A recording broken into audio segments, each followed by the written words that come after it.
प्यारे से YouTube channel power star online classes में सभी विद्यार्थियों का हार्दिक स्वागत और अभिनंदन करता हूं। मैं उम्मीद करता हूं कि आप लोगों की तैयारी बहुत अच्छे से चल रही होगी और आप लोग 12th क्लास में फिर अपना झंडा गाड़ के आए। माता रानी से मैं यही प्रार्थना करता हूं, चूँकि नवरात्र का समय भी चल रहा है और बहुत ऐसे बच्चे बच्चियाँ जो नवरात्र की हुई हैं या किए हैं, उन सभी लोगों को नवरात्रि की हार्दिक शुभकामना, बहुत सारा बधाई। माता रानी आपका कल्याण करे। आप परीक्षा में जाइए और सफल होकर आइए, लिख कर आइए और अच्छे रिजल्ट लाकर अपने माता पिता, अपने गांव समाज, अपने सगे संबंधी का नाम रोशन कीजिए। तो चलिए, आज मैं आपका आदित्य तिवारी सर फिर से आपके लिए 12th क्लास हिंदी यानी 2 नंबर का कहानी, निबंध, भाषण पहचानने का एक बहुत प्यारा सा ट्रिक लेकर आया हूं। मैं आपसे वादा किया था कि मैं डेली वीडियो नहीं बनाता हूं, लेकिन एक समय आएगा कि मैं डेली वीडियो बनाऊंगा। इसके लिए आप लोगों को भी कुछ सहयोग देना पड़ेगा हमको। अगर आप चाहते हैं, मेरी पढ़ाई अगर आपको अच्छी लगती है और आप चाहते हैं कि मैं रेगुलर वीडियो बनाऊं 10th और 12th क्लास का, तो आपको मेरे लिए काम करना पड़ेगा। वो काम क्या करना होगा? तो जैसे ऑफलाइन में तो मैंने बहुत सारा नाम कमा लिया, बस ऑनलाइन पर मेरा चैनल अभी थोड़ा नया है। आप लोग इसको दबा कर जो है एकदम समझिए, इसको सब्सक्राइब कीजिए। अपने दोस्तों से भी कहकर सब्सक्राइब करवाइए, अपने सगे संबंधी में भी सब्सक्राइब करवाइए और मेरे जितने सारा वीडियो जा रहा है उसको भर भर कर प्यार दीजिए। जैसे ही आप लोग मेरे वीडियो को 5K पहुंचा दीजिएगा, अभी मोटा मोटी 2K के लपेट में मैं होने वाला हूं, मतलब जाने वाला हूं। अगर 5K मेरा वीडियो आप पहुंचा देते हैं, उसी दिन से मैं रेगुलर क्लास ऑनलाइन पर आपको दूंगा और किसी भी बच्चों को एकदम कम से कम फी में मात्र 199 रुपया में मैं आपको अपने चैनल पर हिंदी, संस्कृत जो 12th क्लास का होगा और 12th क्लास का मैं हिंदी आपकी तैयारी मात्र 51 रुपया में कराऊंगा। और 12th क्लास का हिंदी याद रखिएगा, मेरे ऑनलाइन के माध्यम से अगर आप हिंदी की तैयारी करेंगे तो मैं आपको मात्र 51 रुपया में कराऊंगा, लेकिन अभी नहीं। वो कब? जब आप लोग मेरे इस चैनल को 5K पहुंचा दीजिएगा, उसके बाद। अब चलिए, देर ना करते हुए हम लोग देखते हैं कहानी, निबंध, भाषण पहचानने का ट्रिक। कैसे समझेंगे कि कौन कहानी है, कौन निबंध है, कौन भाषण है। बहुत सारे बच्चे इसमें गड़बड़ हो जाते हैं, समझे में ना आवेला। अब परीक्षा में पूछी, जैसे पूछ दी कि बातचीत का है, तो बहुत लड़का लिखेगा, कोनो कहानी पर लगा देगा गोला, कोनो निबंध पर लगा देगा गोला। मतलब कॉन्फिडेंस नहीं रहेगा कि कौन सा सही है। लेकिन मेरा आज का वीडियो देखने के बाद आप लोगों के मन से ये चीज और ये भ्रम बिल्कुल दूर हो जाएगा कि अब परीक्षा में जब इस टाइप का सवाल आपसे पूछेगा तो आप इसका जवाब आसानी से दे सकेंगे। तो चलिए, मैं बहुत एक प्यारा सा शायरी आपके लिए लेकर आया हूं। ये शायरी आप याद कर लीजिए, आपको पहचान में आ जाएगा कि कौन सा निबंध है, कौन सा कहानी है। और एक बात याद रखो, अगर वीडियो अच्छा लगे तो आप इसको लाइक, शेयर और कमेंट जरूर कीजिएगा अपने दोस्तों में। और आगे वाला वीडियो आपको किस चीज का चाहिए, मतलब किस टॉपिक पर आपको वीडियो चाहिए, आप कमेंट बॉक्स में जाकर कमेंट कीजिएगा। मैं आपका जो है, जो डिमांड है, उसको पूरा करने का कोशिश करूंगा, ठीक है। और भर भर कर आप लोग प्यार दीजिए, कोई टेंशन नहीं है। अगर वीडियो अच्छा लगे तो आप लोग जरूर इसको लाइक कीजिए, शेयर कीजिए और कमेंट कीजिए। अब देख बाबू, अब चलो थोड़ा भोजपुरी में देख लो, क्या कि बिहार से बानी सो। भोजपुरी क्षेत्रीय भाषा है, हम लोगों की मातृभाषा हिंदी है, क्षेत्रीय भाषा भोजपुरी है। तो चलो अब तनका देख लो भोजपुरी में, फिर पुरनका रंग में हम अब आगे बनी। देखो गौर से, कहे के मतलब बाकी एगो शायरी बनैले बनी हम। वो शायरी का नाम हो, कहा था उसने तिरछी नजरों से, कहा था उसने तिरछी नजरों से, अर्धांगिनी की बात। अर्धांगिनी का अर्थ होता है नारी, अपनी पत्नी को अर्धांगिनी बोला जाता है। अर्धांगिनी की बात करने की शैली सादा गीत और लेख से बंधा है। बहुत प्यारा सा एक शायरी है, इसको याद करो, ये बन जाएगा। पहले एक स्टेप आप इसको समझ लीजिए। पहले एक स्टेप आपका ये दिया हुआ है कि कहा था उसने तिरछी नजरों से। अब देखो बेटा, कहा का अर्थ होता है कहानी। उसने से मेरा हो गया, उसने कहा था। याद रखिएगा, उसने से मेरा हो गया, उसने कहा था। एक मिनट रुक जाइए। उसने से मेरा हो गया, उसने कहा था। तिरछी से मेरा हो गया भैया भैया तिरछ हो गया यहाँ पे। नजरों से मेरा हो गया रोज। उसके बाद देखिए ये वाला शायरी आपका पूरा हुआ। मतलब कहा था उसने तिरछी नजरों से, यानी कहा का मतलब कहानी। उसने से चैप्टर आपके किताब में दिया है, पढ़ना है। उसने कहा था तिरछी से हो गया तिरछ, और नजरों, इसको पलट दीजिए, नजरों से हो गया रोज। मतलब 13 वो चैप्टर आपको गद्य खंड में पढ़ना है, जिसमें मात्र 3 ही ऐसा चैप्टर है जो आपका कहानी है। पहला हो जाएगा उसने कहा था, तो ये हो गया भैया मेरा कहानी। उसके बाद हो गया रोज, ये भी मेरा हो गया कहानी। उसके बाद हो गया तिरछ, तो ये भी मेरा हो गया कहानी। तो 3 चैप्टर मेरा कहानी का क्लियर हो गया।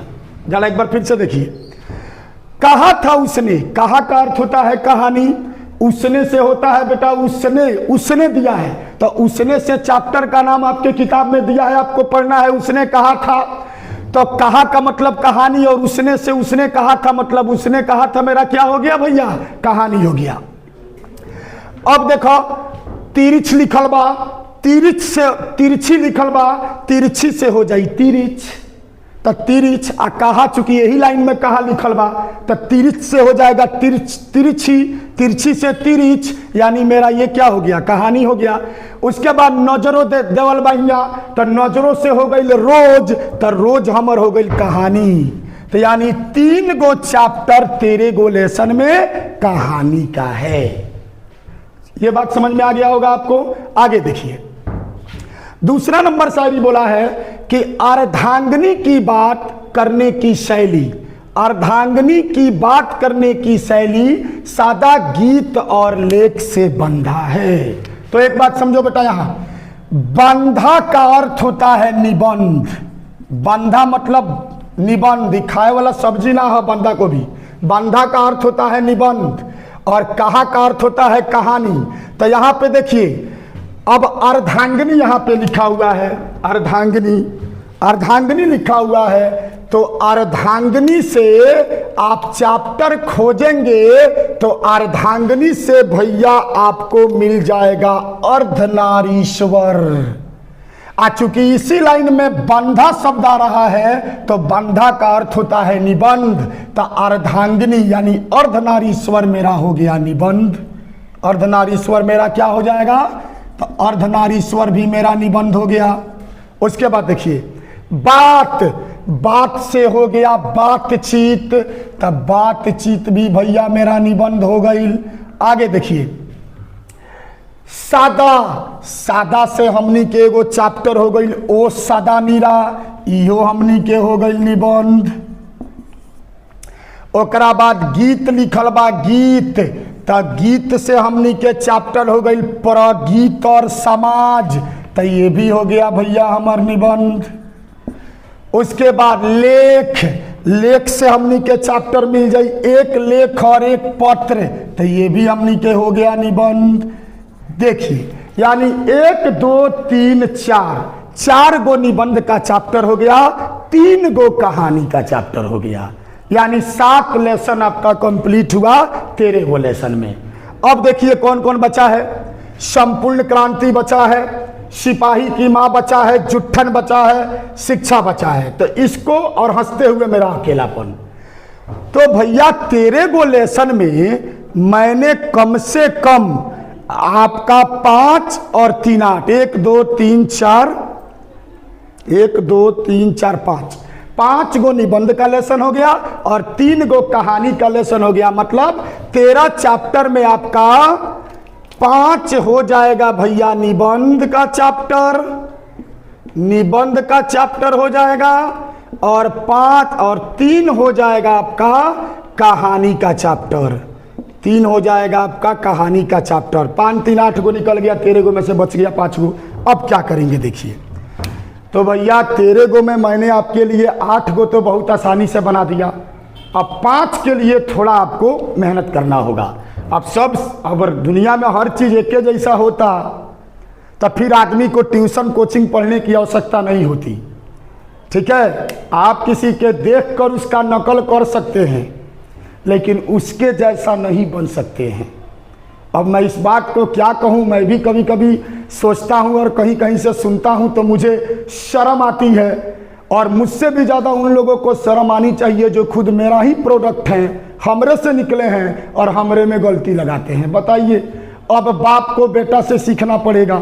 जन्मदाता बाप होता है और बाप को अब बेटा लोग सिखाएगा कि क्या करना है। तो भैया चलो, इस बेकार का बात हम नहीं करेंगे, जिसकी जैसी मर्जी है। सब लोग स्वतंत्र है भाई, सब लोग आज़ाद है, फ्रीडम एकदम फ्री। जरा जेंग मन करे उएंगे अपन पढ़ा सकता, कर सकता, कोई हमको दिक्कत नहीं है। आगे देखिए, अब इसमें चैप्टर बेचा मेरा बच गया है। ये चैप्टर का नाम क्या है? संपूर्ण क्रांति।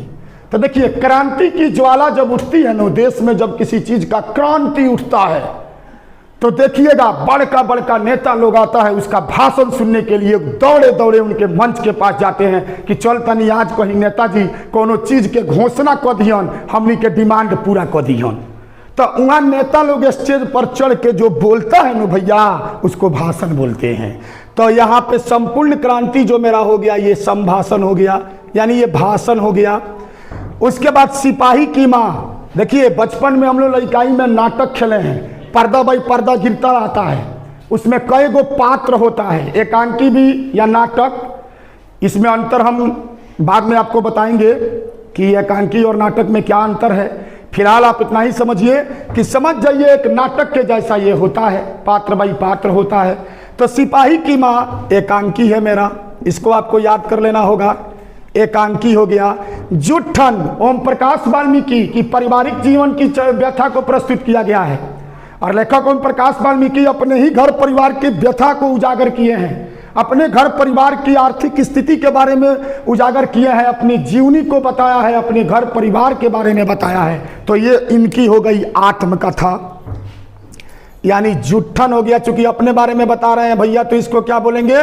आत्मकथा। शिक्षा हो गया, अरे भाई हम किसी को शिक्षा दे रहे हैं, अब हम ही आप लोगों को बता रहे हैं, पढ़ा रहे हैं, मतलब शिक्षा दे रहा है, मतलब एक प्रकार का भाषण हुआ। तो शिक्षा भी मेरा क्या हो जाएगा? भाषण हो जाएगा। उसके बाद एक बचता है बेटा हंसते हुए मेरा अकेलापन।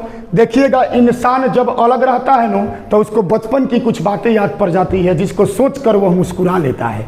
और बहुत ऐसा लोग होता है कि दिन भर की घटना उसके साथ क्या घटती है उसको जाकर वो, बहुत लोगों को डायरी लिखने की आदत होती है, मतलब कॉपी में उसको लिखने की आदत होती है, डायरी मेंटेन करने की आदत होती है। तो उसको हम लोग बोलेंगे भैया डायरी लेखन। यानी हंसते हुए मेरा अकेलापन लेखक मलयज जी के द्वारा लिखा गया है, जो एक डायरी लेखन है। क्या है? डायरी लेखन।